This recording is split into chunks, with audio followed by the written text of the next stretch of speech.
Hello, everyone. This is Ed with Dual Brain MTG here. And you know how your parents used to say 40 is the new 30? Well, for graded cards, 9s are the new 9.5s. Let's talk about it. I have come here to chew bubblegum and kick ass. And I'm all out of bubblegum.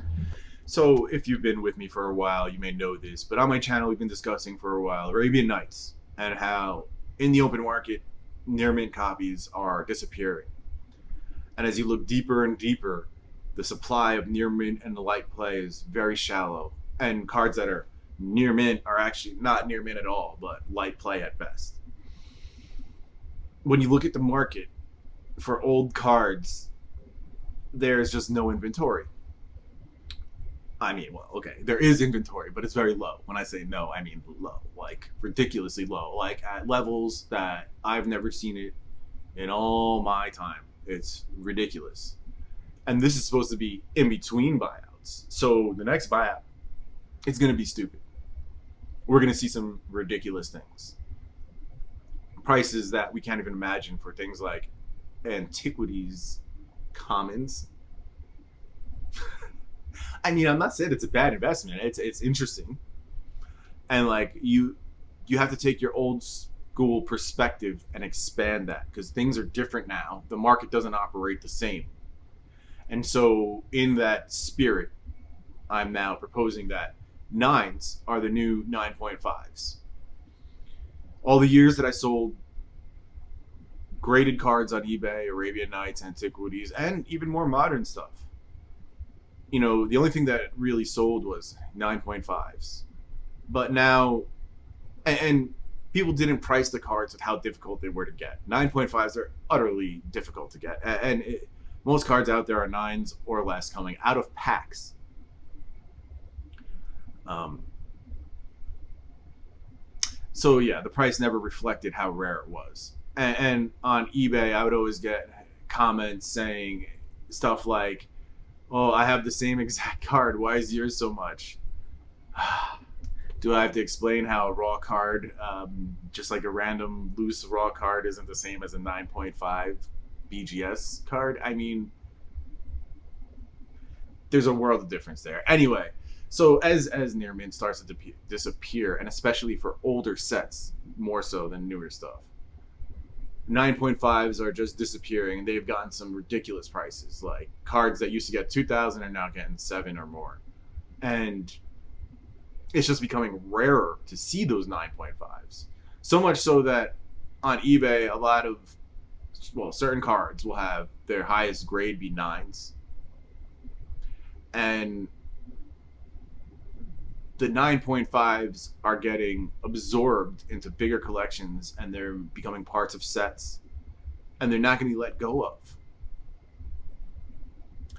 And so as we move forward in time, 8.5s and 9s now become the acceptable collecting layer, like the breakthrough point. I mean, I've always seen this as the case, and my brother put it simply. He's like, "Hey, that's why 8.5 and 9 have silver labels. They're in their same group." And you know, he put it simply, but it makes sense. You know, you're looking at the label changes at 8, it becomes a white paper label, and I guess that's got more impact than just the number on there. You know what I mean? So it's just something to consider as we go forward. I'm considering grading Arabian Nights cards that are above a 7 because I think it's worth it. Back in the day, the prices that you would get for cards did not reflect how hard they were to get until a certain grade. You know, at a certain grade, actually, it was worth it to buy it graded, crack it out, and sell it as raw, even if you're calling it light play or played, because like the price, it's just ridiculous. What a weird world grading is. What a weird world a secondary market with game pieces is. You know, like what a crazy thing we've developed. This type of freaking this universe. Anyway, I have gone off the topic. The point is,